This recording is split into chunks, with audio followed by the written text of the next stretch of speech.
Om Namo Bhagavate Vasudevaya. Namo Bhagavate Vasudevaya. Om Namo Bhagavate Vasudevaya. Reading from Srimad Bhagavad Gita, chapter 6, entitled Dhyana Yoga. Text. We already discussed last time. 38. So this time we're supposed to do the commentaries, go a little bit more in depth, trying to understand what the Acharya's realizations are. Okay, so before we do that, let's recollect what did we discuss last time. What is this verse all about? Yeah. This process, there is no loss of effort or diminution. Even if it remains incomplete, the credit was carried forward to next life. But on material platform, this cannot be the same. Okay, in this process there is no loss, diminution. Even if incomplete, it is transferred, it goes along with us into the next existence. There is nothing lost. It's not like anything material. We don't complete anything material, we don't gain anything. No? We just wasted time and effort. So that is very essential to understand with akarma. What is akarma? Akarma means devotional work. Akarma means work which doesn't yield positive or negative reaction. It's just spiritual. It's directly spiritual. So this is the work we are supposed to seek. This is the work that we are supposed to endeavor for. And we see that when we perform devotional activities, that's actually the most blissful, the most safest condition that one can be in. Because if we wish the results of our work, then we'll have to take the reactions and consequences of our work as well. That's not such a good idea, because always, it's not just sometimes, we see that those reactions are not pleasant. We get some pleasant benefits, but very often there are different types of reactions that are not pleasant. Every stick has two sides, right? You can't just say I want one side. Both you will have to deal with if you want the stick. So this material world is a world of duality. Duality means heat, cold, day, night, honor, dishonor, happiness, distress. You just cannot avoid it. It's impossible. So when we want some credit, we want some benefit, then there'll be something opposite to that as well. Okay, so, but when we perform devotional service, then we are not fortunately entangled in this kind of contrary results. We're just doing bhakti, and we get benefit of bhakti, and we get even pleasure out of that performance of bhakti. We don't get pleasure from the results. We have to understand that bhakti is pleasure that comes out of certain performance of duty that is desired to be offered to Krishna. That is bhakti. So it's not that we do something like nowadays, most of the people are working. Why they're working? Because they want money. No? Because they think that money will give them happiness. No? So it's not that we do bhakti that we will get something out of it. No. Just by doing bhakti, that performance of bhakti, that itself is a pleasure. So it's not dependent on any other result. Or we should not consider that we have to aspire for some other gain other than this performance of bhakti. So that's something we have to be very clear. It's not that we are doing bhakti and then we are expecting something else. No, you're doing bhakti. That bhakti itself is the most blissful activity that spirit soul can be engaged with. There's no requirement of anything else. So we should not be misled by material conditioning, where we think that I do bhakti and then I get something out of it. No, you don't get anything out of it. You don't have to get anything out of it. And even if you get it, that's not worth it. That's not the main thing. Main thing is bhakti in itself. Bhakti is sadhya and bhakti is sadhana. Bhakti means practice, bhakti means goal. Sadhana, practice, sadhya, goal. So it's not that we have to do bhakti and then we are expecting some other aim and goal to achieve in life. That's not the way. So that should not be confused. Whereas, yes, materially we perform karma, we get some punya. If we perform vikarma, we perform simple activities, then you get some reactions, punishment. And then, of course, there's akarma. So which one do we want to choose? Akarma. Yeah, akarma. Where's your hand? Your hand's nice. Akarma. Okay, any other points last time? Nobody else made any notes or doesn't remember, of course. Who would remember anything? Why? You know why we don't remember? Because we don't do bhakti. We are not practicing, we are not applying what we are hearing. Of course, for those who were there, if anybody was there, you have to wash your hands. Go and wash your hands, it's better.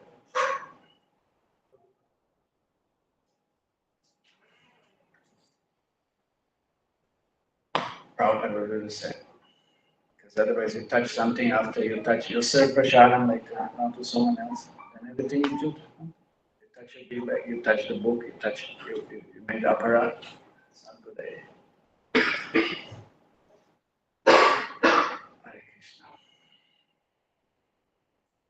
Okay, any other points? Yeah, okay, so let me just conclude. We don't remember because we are not applying that knowledge. And you cannot hold upon any knowledge.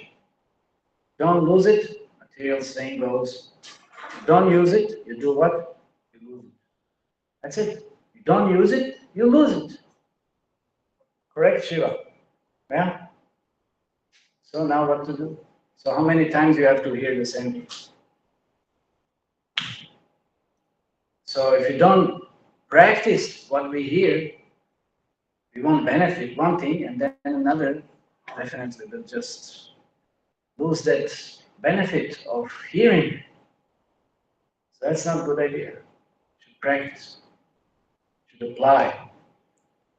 You should come to the temple, see what we can do. Of course, even if you don't come to the temple, for some reason, you have to inquire, is there anything I can do? I have plenty of service. Nobody ever asked me, oh, is there anything I can do for Krishna? Maybe give me some instruction, service, whatever. Sound good? We should do that. This is what the Bhagavad Gita is teaching us about. We should apply the teachings. Okay, what else was discussed? This process of bhakti is the best process because it is very direct. It does not take a lot of lifetime like other yogi processes might. Okay, so process of bhakti is very powerful. It is very fast, very efficient. The example usually that I may give, it's like taking a lift and taking a staircase. No? Bhakti is like a lift. Energy is already invested in it. You just have to step in. That's it. But if you want to go by staircase, you'll have to make a lot of effort and it's going to take a lot of time. No? It's going to take a lot of time. So that's how we practice bhakti. Bhakti is the topmost rung of the ladder. Topmost step, topmost. It's a goal, it's ultimate position that anyone can aspire in any practice of yoga. Because bhakti includes everything. It's karma, jnana, dhyana, and that love for Krishna. Doing things for the pleasure of Krishna. That's what's bhakti. Because Arjuna did karma, right? Did Arjuna do karma? Yes or no? Huh? No? No. I just said yes. Why are you saying no? I just said Arjuna did karma. See how I trick you? You have to listen very carefully.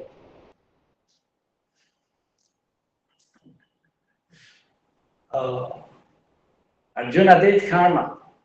He fought, no? He performed his duty. That is karma. Karma yoga in connection to Krishna. And he did dhyana. Dhyana, first of all, dhyana meant with knowledge, with understanding, proper understanding. Use your mind. Krishna is saying in Gita, with your mind and intelligence fixed on me. So that means with full understanding, with full knowledge. And dhyana, what means dhyana? That fixation, that focus. That's like meditation, meditating on everything, being really absorbed. That's dhyana.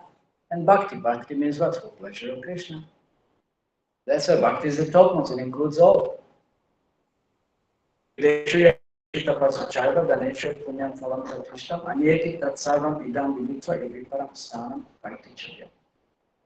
Bhakti includes everything. Whatever you would get, but any yajna, dana, tapa, dana, whatever, any other process, you will get that by bhakti. It's included. And then what Krishna says additionally, on top of that, bhakti. That is bhakti. So we don't have to separately endeavor. No, I have to do this, you have to do that, maybe. No. Just do bhakti. It includes it all. Okay, any other point? Nothing. Nobody else was present. Oh. Okay, so what do we do? Do we have some volunteers for anybody assigned? Only you? Anybody else? No? What is our,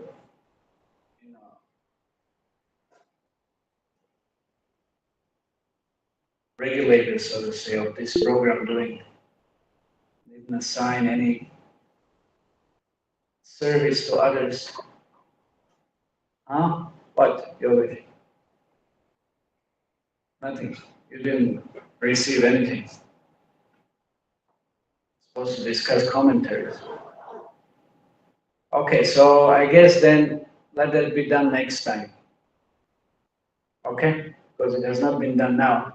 Now we're gonna not picking up anybody, because it's better to prepare and have some understanding again of it and give some summary rather than just reading and making everybody asleep without any realization. So then that can be done next Thursday. So then, anybody having any questions? Can spend some time in regards to what we are discussing here, Dhyana Yoga. Arjuna asking how to achieve perfection, or what kind of endeavor, what to do. And if that endeavor is not completed, what happens then? So,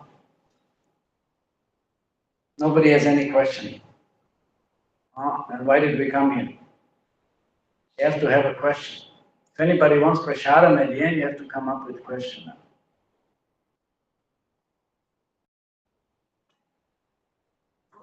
So you have to think a little bit. Yes.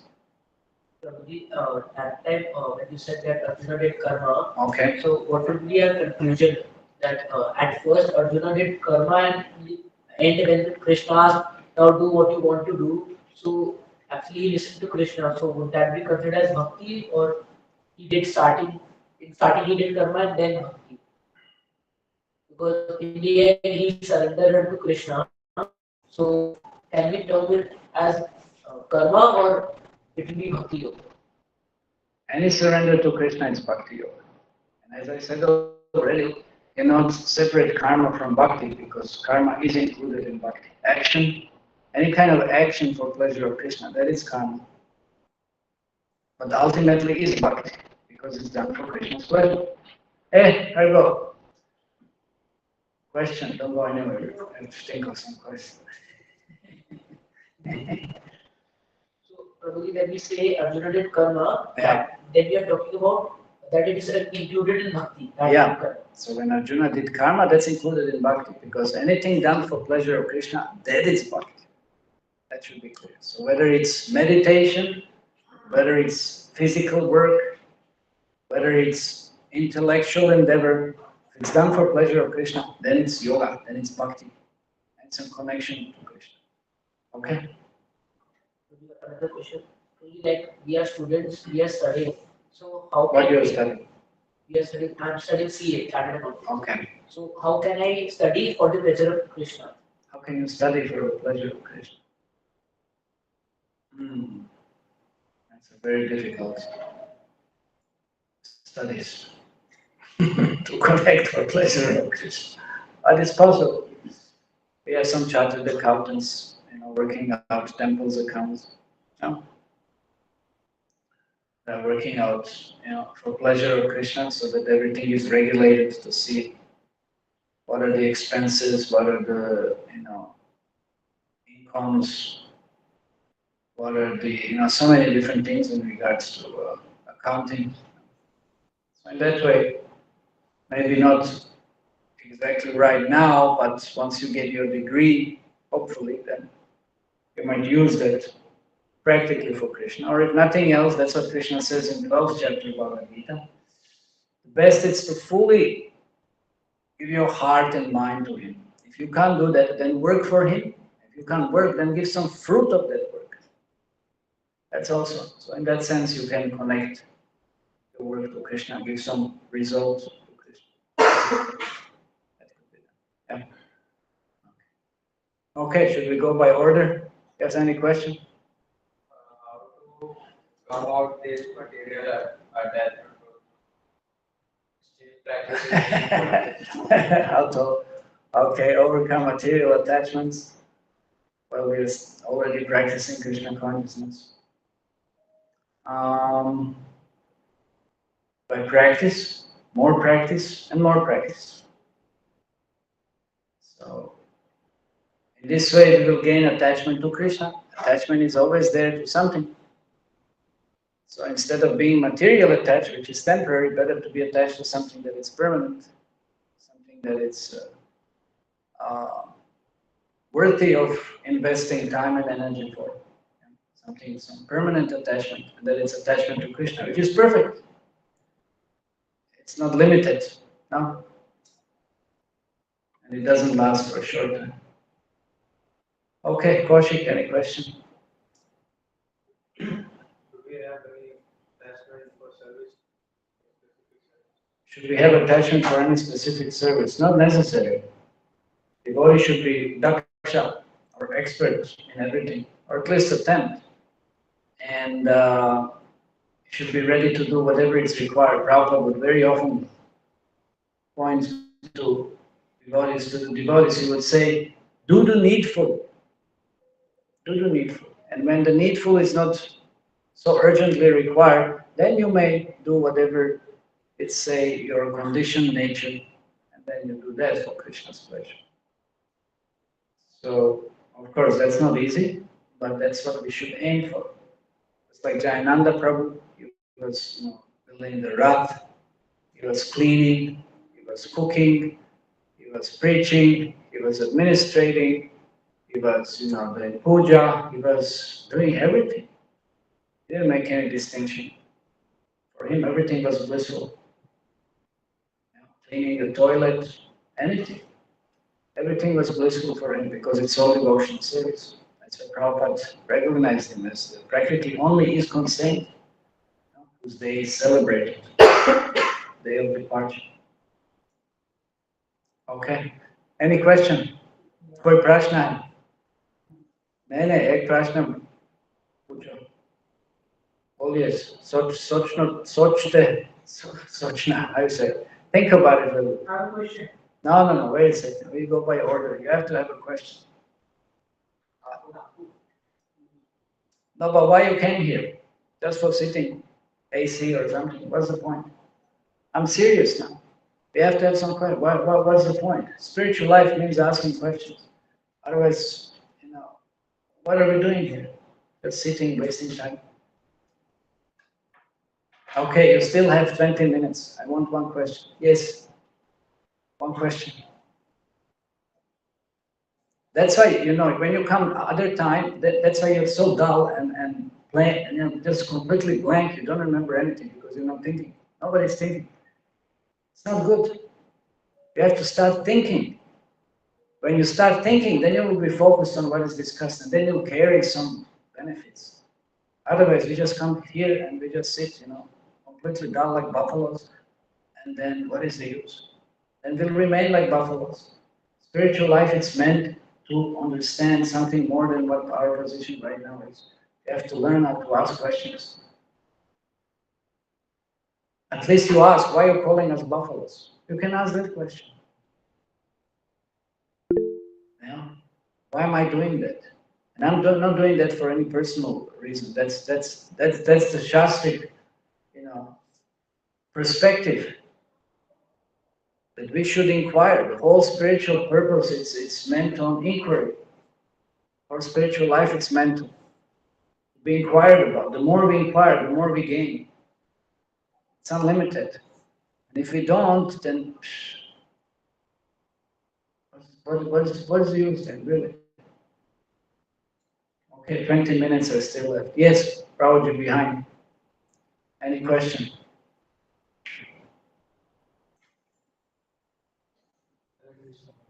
Hare Krishna. Huh? Doing all the sadhanas and reading it. After that, sometimes we get material desires. Even after performing sadhana, we have material desires. Material desires come due to our conditioning. So that is to be expected. Prabhupada always gives very simple example of a fan, no? At least we have to switch off the fan, and due to the momentum, the blades will rotate, for some time. Eventually it will stop. So we should not fuel material desires. But at least we should continue performing our sadhana, and we should understand that at some point, they will cease. Okay? Yogesh, any question? Any question? When we do bhakti, but families are not allowing for anything. Okay, when we do bhakti, family is not allowed. Okay. And I said, when we go for a washroom, so we have to bath. But they said, here is not allowed. What? When we go for a washroom, so we have to bath. We have to bath, okay? But they are not. That's it. They are arguing for it. Amazing, huh? No cleanliness. 4 legs of Dharma, all of them. Then I said, I don't eat anything from now. No, don't, okay, we'll discuss that. That's a personal discussion. Don't be that heavy, Okay. So but people are conditioned in so many tamasic ways, no? They won't take bath after going to the toilet. They won't clean, yes, we cannot offer that to Krishna. That's a fact. If they cook something afterwards, it's very difficult. See, but that's the norm now in this material world. Everybody does it. You go to any sophisticated office, and everybody's wearing, suit, three-tie suit, this and that, everything, very nice. But they also go to toilet. They're not take bath. Just like Prabhupada said, Polish cats and dogs. So culture is non-existing anymore. It's very unfortunate, especially in this climate where there's no difficulty of taking bath. Unfortunately, there's plenty of water. You don't have to worry about. It's just that tamasic nature. So we have to see to which extent we can demand something from others that we are maybe still even dependent upon. If you're still dependent, you can't demand. You have to seek out some kind of compromise. You have to see what can be done.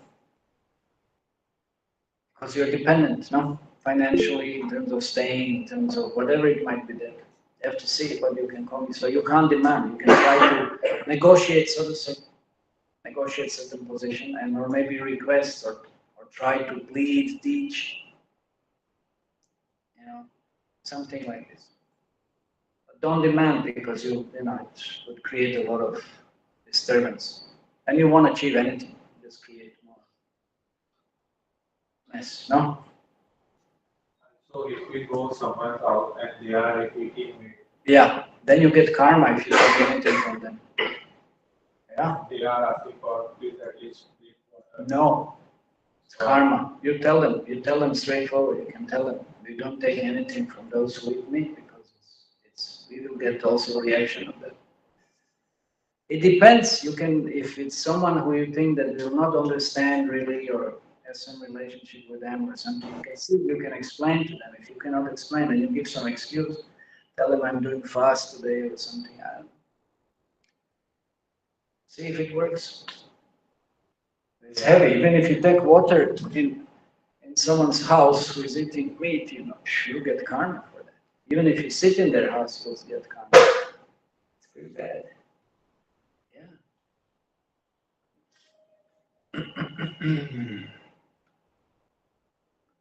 That's why usually there are different levels of minimizing that karma.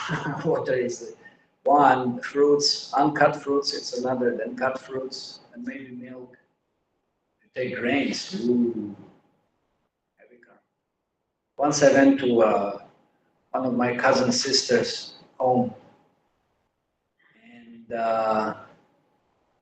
no, that was many years ago, maybe 15 years ago or something. And I went with my mother, and and all the relatives were there, and they were pushing. No, please take some cake. I mean, she was really. I remember when I was a kid, she used to make really amazing cakes and cookies and this and all kinds of stuff. She was really good. But they use oven. In that oven, they also roast all kinds of nonsense things and stuff. So then I was like, Krishna, what to do? I was like perspiring, I was like, oh no, it's like, what to do, what to do. And I was praying, please, purify this somehow, or somehow, and then when they brought it, it's like, I was like, please, Krishna, somehow purify, accept this, it's like, and then they gave me, and I took one piece, I took one piece. And then the next day, after I woke up in the morning, I was so sick. Really, I was so sick, practically, I whole morning and afternoon I just spent in the bed. I was like feeling like not just vomiting. I was like so sick, so sick. Immediate reaction. I got so much bad karma. Such a heavy karma. It's immediate, some kind of reaction. Felt terrible. So better to avoid. Sometimes it's just good, just be straightforward and explain. This is what I do. This is what I practice, and these are the vows. And then you're peaceful. Sometimes if you try to avoid this and that, it might be, might not be pleasant to people, to hear. But what to do? Sometimes they'll have to learn, and then at least they won't trouble you again. No. Depends. You have to see the circumstances. If you're somewhere only once, then give some excuse. But if it's, you can expect repeated exposure to the same, then better to tell them, this is what I do, and please excuse me. Any questions? No questions. Why? It's not good. Where is our, 1 second. We have to ask questions. We have to turn on our intelligence a little bit. Okay, speak to him later on. Yes, behind. I do only karma, whatever my work is, Yeah. but not bhakti. Okay. Okay. It's not so good because you remain in the material world. And every work you do, it's still tinged with something. But my work is like, my work is good. I do serving the people and all that. Okay, let me But tell you not one. bhakti. Yeah, but not bhakti. But you see, any work you do, any product you produce, somebody else will use. You have control over that? You have control over that? You don't. Because they will use it and they will misuse it. And you will get also reaction for that. Because you've launched the product, you presented the product, and it's connected. And people do something sinful with that, or you support their whatever physical ability, this, that, whatever you're working, but they misuse that for something sinful, that you encourage them, and you're also part of that sinfulness. That's the catch with karma. It's not good enough. And you become implicated. You become implicated. So that's very bad. That's very bad. So karma, it's not good enough. And karma means what? Karma you will expend. You might get some good reactions. Let's say if you say karma means good reaction. You might get some good reaction, but then you spend this, and then what? You're getting nowhere. No? Whereas you perform spiritual activities, it's eternal.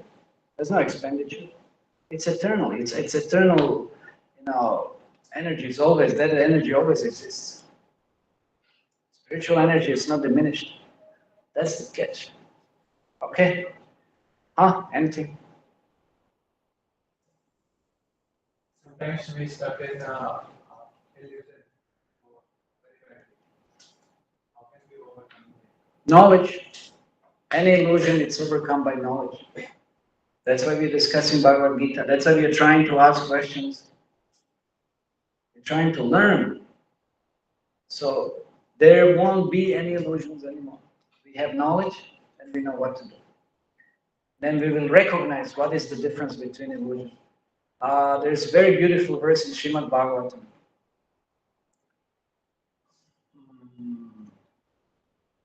Reality that is distinguished from illusion. What is absolute truth? Absolute truth, yes, it's the reality distinguished from illusion. And for benefit of all.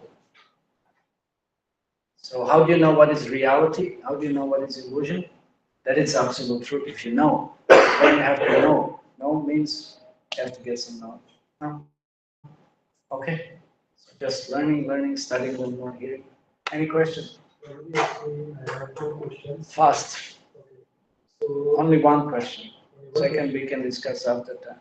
question. So this is other than this topic. Yeah. So my question is, how can I remove my short temperament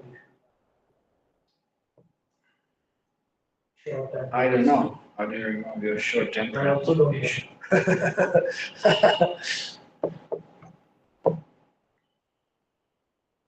Many conditionings come with the body. So how to improve some patience, tolerance? Just by practice of bhakti, you'll see. You'll be forced to develop patience and tolerance. When you are in association of the devotees, if they'll force you, you'll develop those qualities. Any anger that is developed, that means frustration that comes from not having fulfilled material desires. That's when one flames up like anything. No? So that means attachment to material desire. If you again become more attached to Krishna, and you're not attached to material results, you also won't be so reactive to whatever goes on or happens. No? So by practice of Krishna consciousness. Shiva, question. How to change our character of laziness? How to not be lazy. By practicing some sattva guna, going to sleep early, rising early. Practice. There is a problem of laziness. There is always a yes, laziness is a very big problem. Yeah. Laziness is tamas, complete tamas. You know, if you become lazy, they say there is that, how's that called? There's one animal that's called lazy something. Has big bangs and it's like sloth, yeah. You become a sloth in next life. You know. See on the internet. It's like so check that out and hopefully you want to become that, so then you do something about it. Question? Now we are doing bhakti and in Grihastha ashram also you can do good bhakti like people say. So Okay. can we take a risk? It's a type of risk. Yeah, you because can. it's an early stage, So everybody can take a risk, but just a lot of time will pass until you figure out. Take a risk. That's it. Better to have some training first. If you don't have training now, where will you get training later on? So then that risk will extend. So that's something that's not so good. Okay? So better to know what to do. Wait a second. Not you. Any question? Yes. You have to think of some question. Huh? Follow.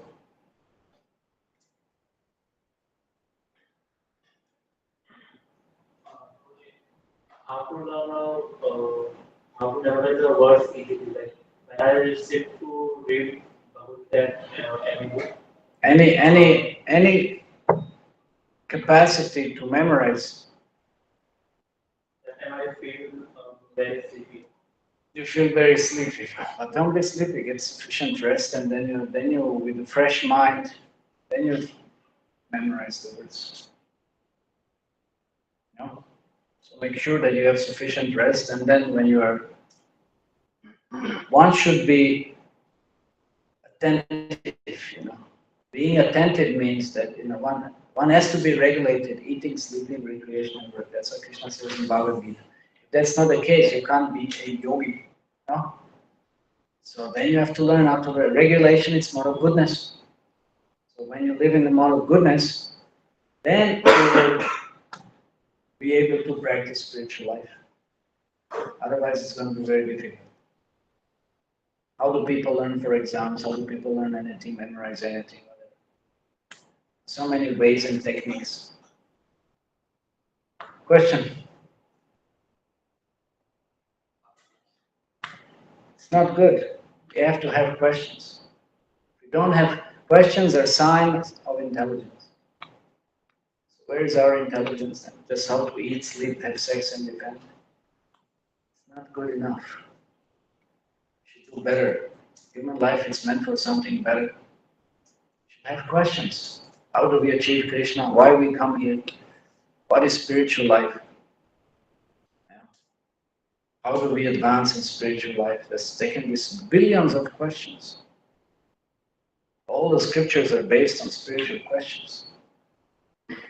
And our advancement in wisdom, how many questions we may ask. And of course, act upon those questions. Okay, anybody else having any questions? Yes.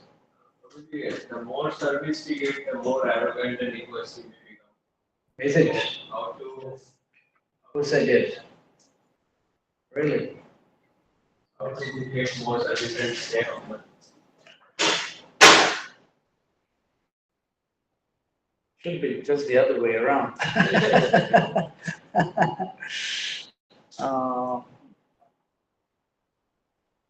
We should always remember that the service has been given. It's Krishna's mercy. It's not that we have generated our service to Krishna or something and then we can take credit for it. Service, it's mercy that it's given to us.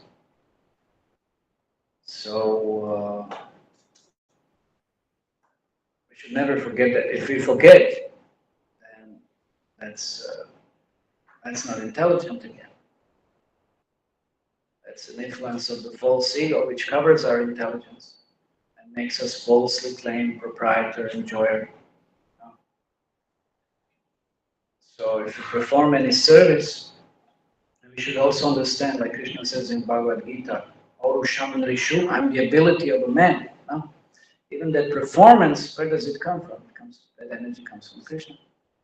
So practically there's nothing we can do. We can't move our hand, we can't do anything except desire. So if you take any credit, so that's ignorance. If you're taking any credit and pride in what has been done, that's ignorance. It's all Krishna. It's all Krishna's mercy. It's all Krishna's energy potency. And we are not the doer. So it's all the modes of material nature. We just desire and Krishna sanctions material modes facilitate. So we should be conscious of that. So then where is the question of becoming, pride or whatever. So it's a matter of knowledge. And we see that when we really perform service for pleasure of Krishna in the course of time, we should become more humble. And we should become more dependent. So that's the real sign of advancement in spiritual life, because the advancement in spiritual life depends on the attitude of a follower. No? What is that attitude? Humility. No? Any questions? Have any questions? Yeah. Why? Why don't I have any questions? Doesn't matter. What are we doing all week? Never thought of Krishna. Huh?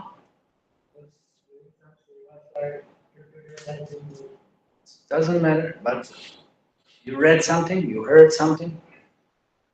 Yesterday was the Ashtami. So many things. Yeah, disaster. Any questions? Bola.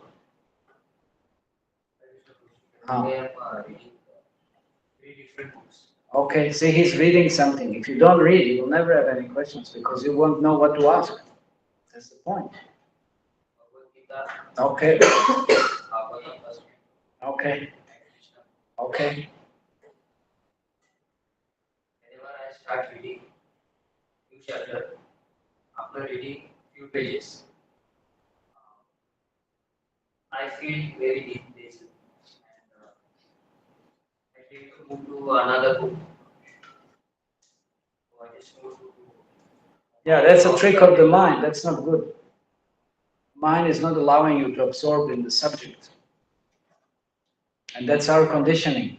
That's why every time you look in the mobile, you look something, okay, move another thing, move to another thing, move to another thing, move to another thing, move to another thing. That's madness.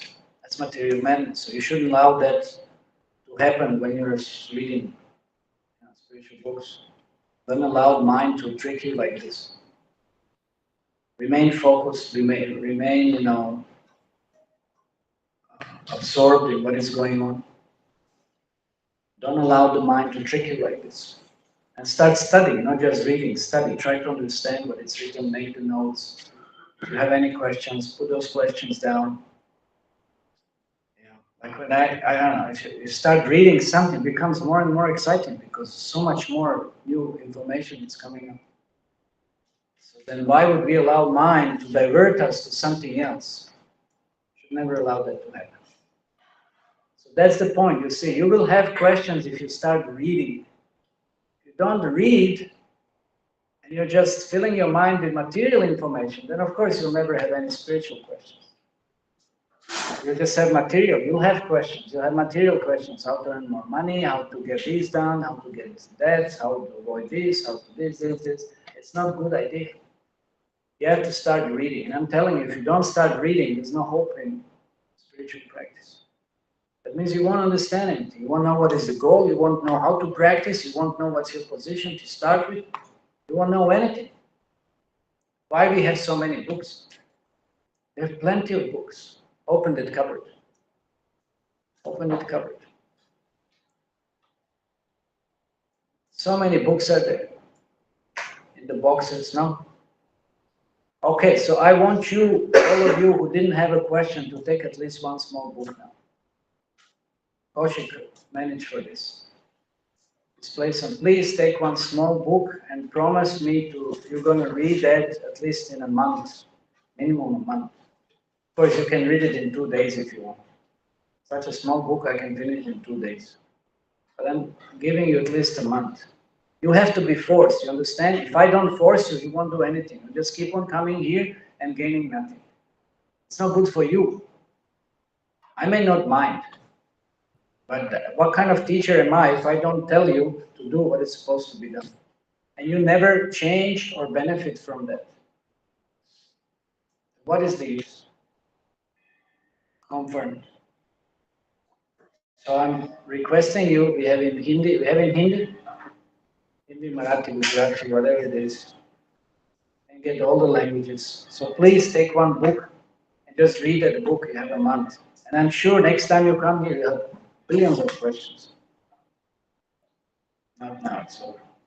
Okay, we'll stop here. Srimad Bhagavad Gita ki jai, Prabhupada ki jai. Okay, one very important announcement. Very fortunate that you've come today because yesterday was Radhashtami and we already announced, right? It should have been announced that today special Mahaprashadam, Radharani's Kripa, will be distributed. Haribol. So much for those who are online who didn't want to make an effort to come here. What can be done? So Srimati Radharani ki jai, Prabhupada ki jai, Premanande.